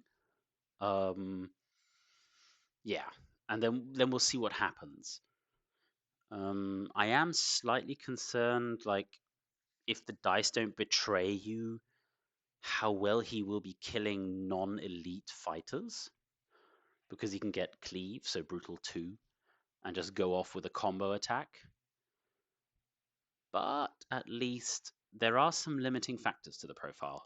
So no rerolls is a big thing, and Lord knows I know, even on Ojobe who has prowess attack, how many times I went full attack combo attack and rolled 3-1-1-1. Like that exact result, by the way, after a reroll. So 3-1-1-1, rerolling a 1 into a 1 is a specific result I've had so many times that it's been ingrained in my brain that sometimes you can't rely on just going all attack, and you have to be a little bit more conservative, uh for fear of risking serious punishment on the return stroke. So I have a sneaking suspicion he's going to struggle into even like medium strong samurai-esque profiles that have a prowess roll on defense. So like something like a golden sentinel, just 3 armor, 3 melee dice, prowess defense. Maybe he actually doesn't do as much as you think he might would, and then his potential is maybe wasted a bit. But when all things go right, like you do a nice Kimmick place to get him in the back arc and get off a surprise, yeah, that sounds fun to me. I'm definitely chomping at the bit, I think is the correct expression, to test him out and see how he feels. Um, if anything, right now in Descension, it feels like I have too many options and too many interesting ideas I want to explore, and I can't put them all in because you only get 2 lists, right? And there's only so much time to play games and test stuff out. But yeah, definitely cool. I think Dissension's going to have an interesting time. I think it's a lot less straightforward to play now that Attack from Above has left the competitive meta, because you can't just stick it on a job and go bonk. But there's a lot to look forward to. And someone I need to shout out actually is Hokibo. Dropping 2 rice and gaining feint, as well as +1 melee weapon strength. He is he's serious time. I've had him on. I've just built him recently. He's on my painting desk right now. And thinking about it, like in matchups where I don't need combo attack, and I know this feels like heresy to say, especially if I had told this to 6-month-old me, like well 6 months previous me. I think I prefer Hokibo to Ojobe, as weird as that sounds. And I mean, if I miss combo attack, I'll just give him a triangle knife, because his virtue attack can make the combo free, and he still hits like a truck, right? So yeah, the overall key feat is so good, and I've come to really enjoy it from using Hiroto back in the day, that he might just be a really legitimate second option to Ojobe, and I very much enjoy that. So yeah, for Dissension, it's very interesting times. I think there are so many things to test out, And this is another one of those factions where, at least to me, it's completely unclear what is the best strategy.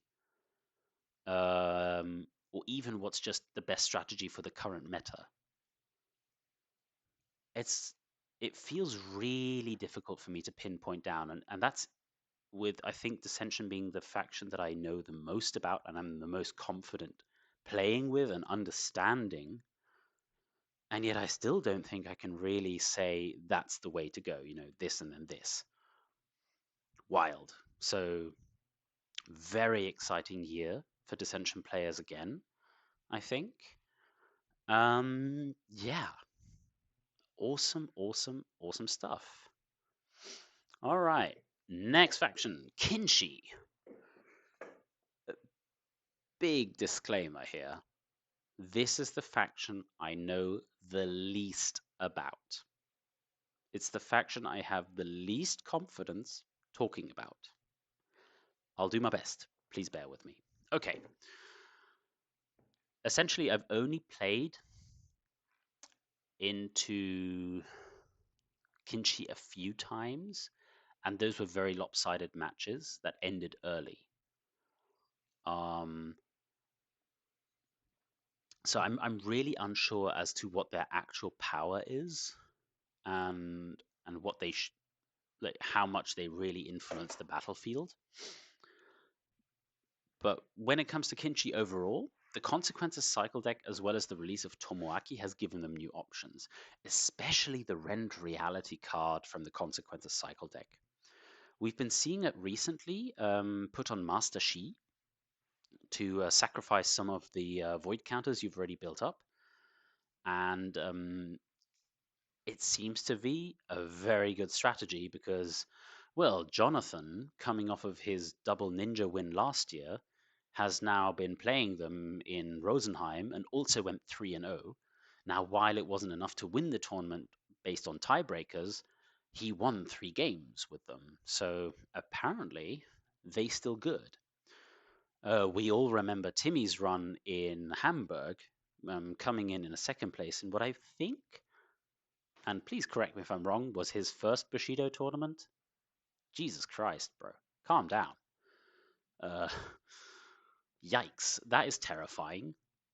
Now, granted, they did lose Master Bat because he gained aloof, and him abusing the everything and nothing bonus on the theme to do scenario actions all over the shop is no longer possible. Yeah, that's a big loss for them.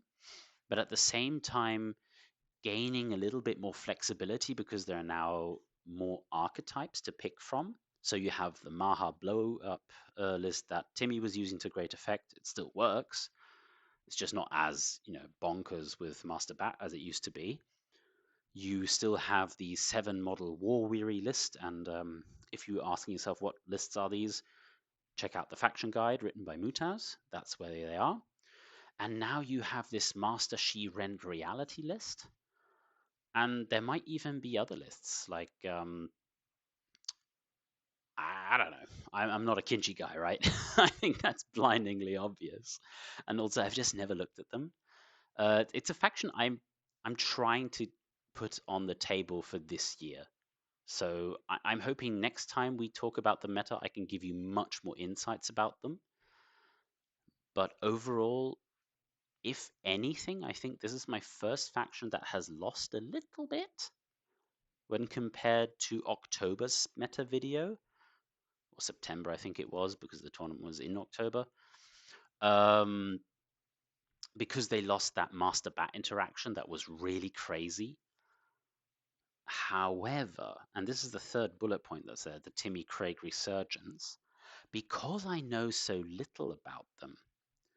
Like, I know Craig has signed up for Sweden, and the lists aren't public yet. And he's told me that when he's tryharding, he plays Kinshi, or at least when he wants to win a game. I'm paraphrasing a bit, but essentially it was he has a very good win rate with Kinshi. I think that's a fair representation of what he said in his local club. So you know, and I know Timmy has been signed up for Frankfurt, and he might bring Kinshi. because he's finished, or at least recently I've been seeing a lot of his finished models in the painting channel. They look amazing, by the way. And if one of them just rocks up with the faction and wins, well, yeah, not going to be surprised. I think this will be more a factor of the player just being really good and understanding the game better, and the faction especially much better than, for example, what I would do. Yeah, it's a toughie.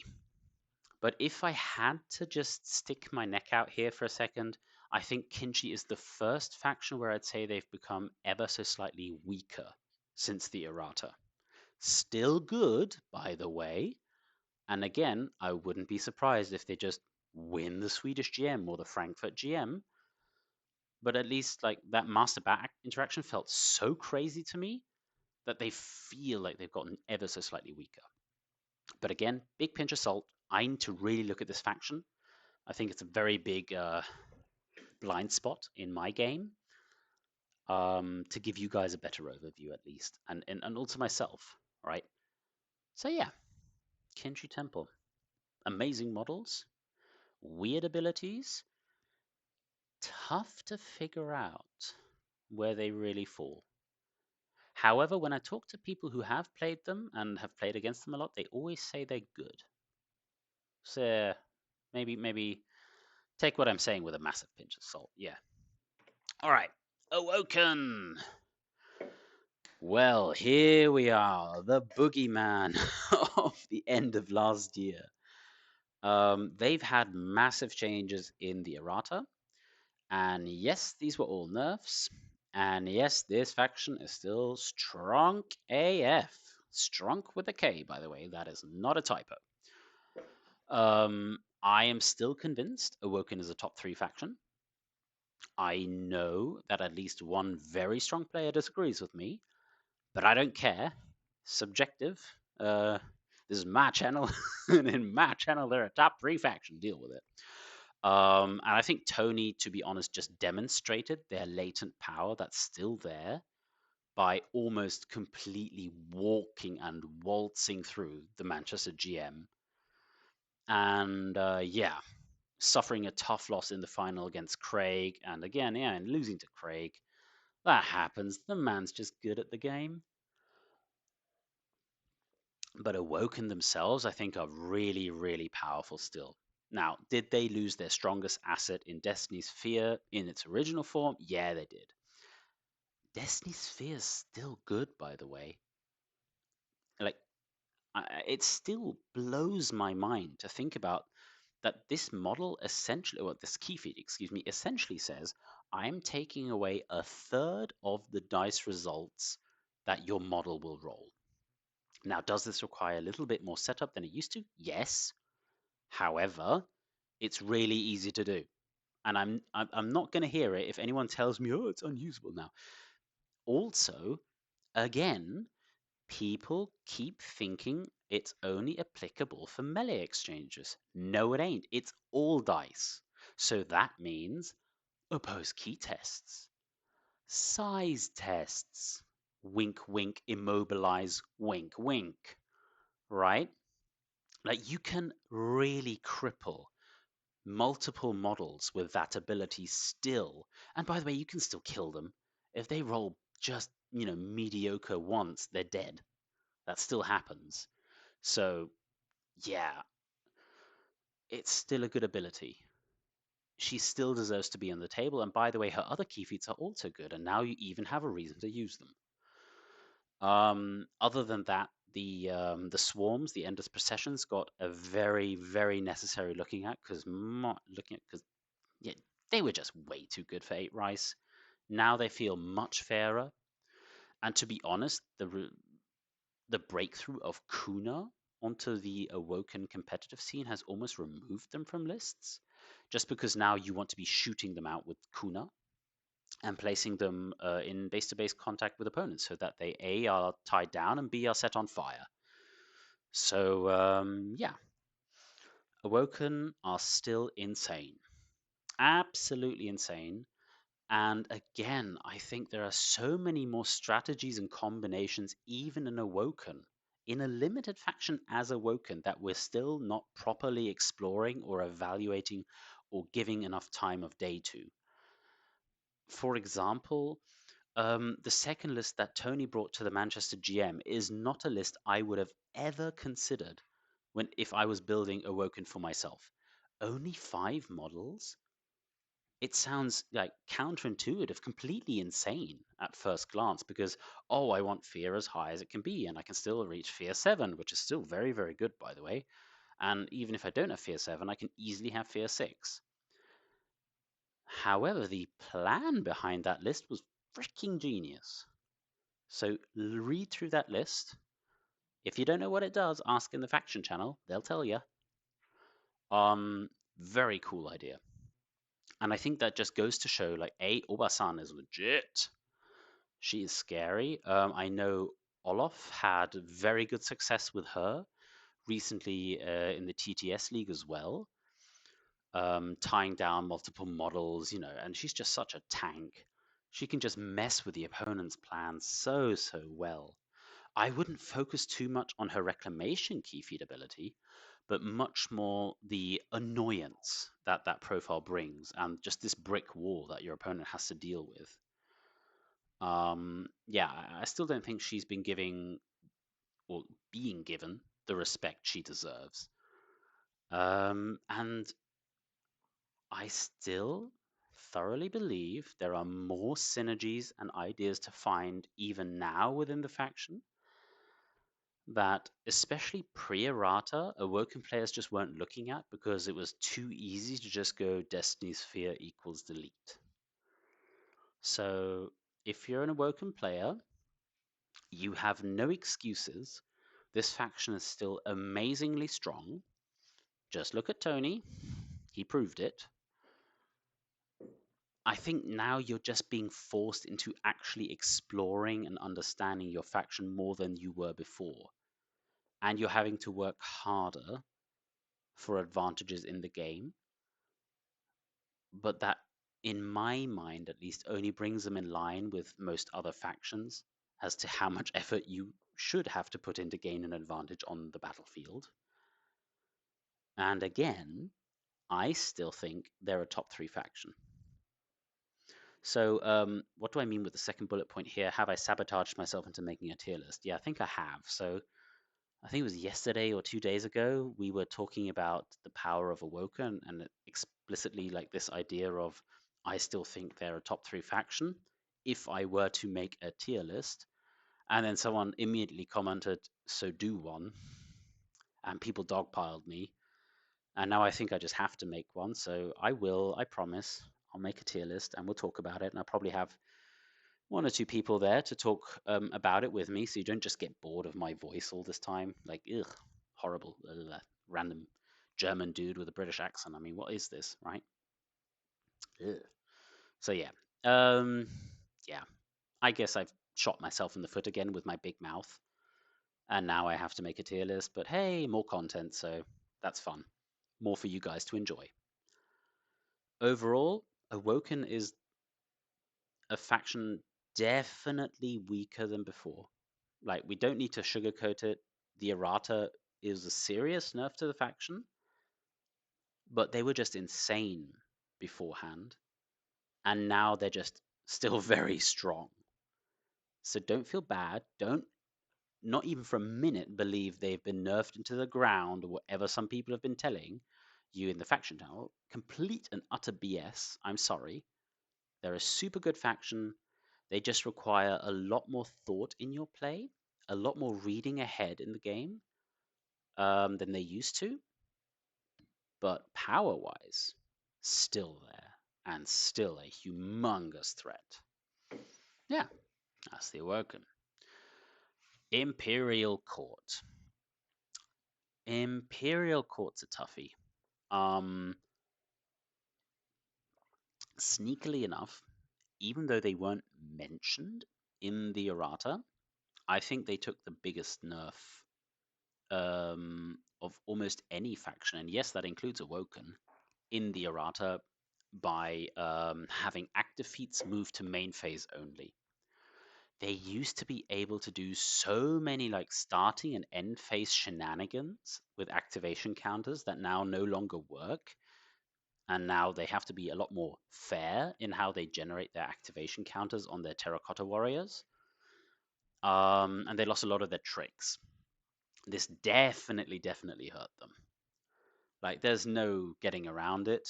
They were way better before, and they are not way better now. They're worse now. On the bright side, they got access to a fantastic new profile in you. That guy is seriously good. Have a good look at him, read through his key feats. They're amazing.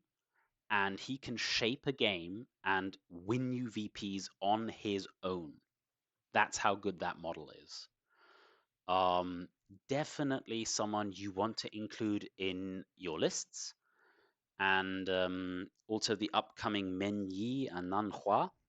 So that's the Terracotta Super Soldier, I'm just going to call him, and the Fire Fangshi, who've already been spoiled and pre-released in the app, as well as I believe it was at a Spanish event. Uh, Maybe. I think it was in Spain at an event. Um, are very good profiles and of extremely powerful additions to the Imperial Court roster. However, I would also say that there are still many profiles missing for the Imperial Court, and they're going to need some of them to be more rounded and fleshed out so that they can do all the tricks that they were playtested with, to be honest, and have access to all the models that they were supposed to have. Those models are coming. It's just we're going to have to be patient until they're there. However, I'd say because I know that more is coming, I just don't know when because I don't see the release schedule. This might be their year, right? This might be the year where Imperial Court blossoms into that full rounded faction experience that they're intended to be and they will become. I just can't tell you when it will be, but yeah, this is another one of the factions where I'd say they're weaker now than they were pre-Hamburg, just because of the timing of the active key feat changing. Like that really hurt the Terracotta Soldiers. Now, that has no bearing, by the way, on the Imperial March theme in Imperial Court, which is still really good as a list, by the way, and only got better with the addition of you as an option. So they can still compete, don't get me wrong. They're still a good faction. It's just, I would say, they're only going to get better with time. So maybe they are the fine wine of Bushido factions right now, where the more time we give them and the more releases they're going to get, then the more well-rounded they're going to appear as like a faction as a whole. So nothing wrong with them. Good faction, can win games, can win tournaments.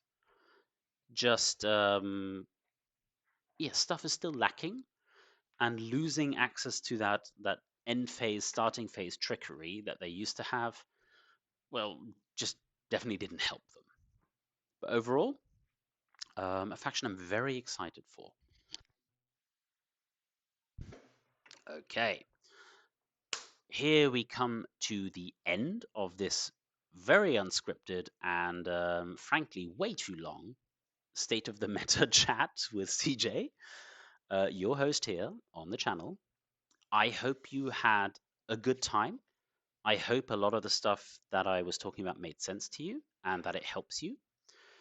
And also, I obviously seriously hope that I don't get called out in a few weeks or months because I'm completely wrong on all of my takes and look at the tournament scene and it's completely different, which, might happen. What do I know? I'm just a random guy on the internet with a loud voice. So, yeah. Mm, if you like this type of content, I will attempt to make more in the very near future, especially stuff that's more along the lines of guides and tips and stuff like that, because to be honest, I just don't really have the time to record many competitive games anymore. It's just stuff has changed behind the scenes in my private life that have just made it really difficult to stalk people in the Discord and get that done.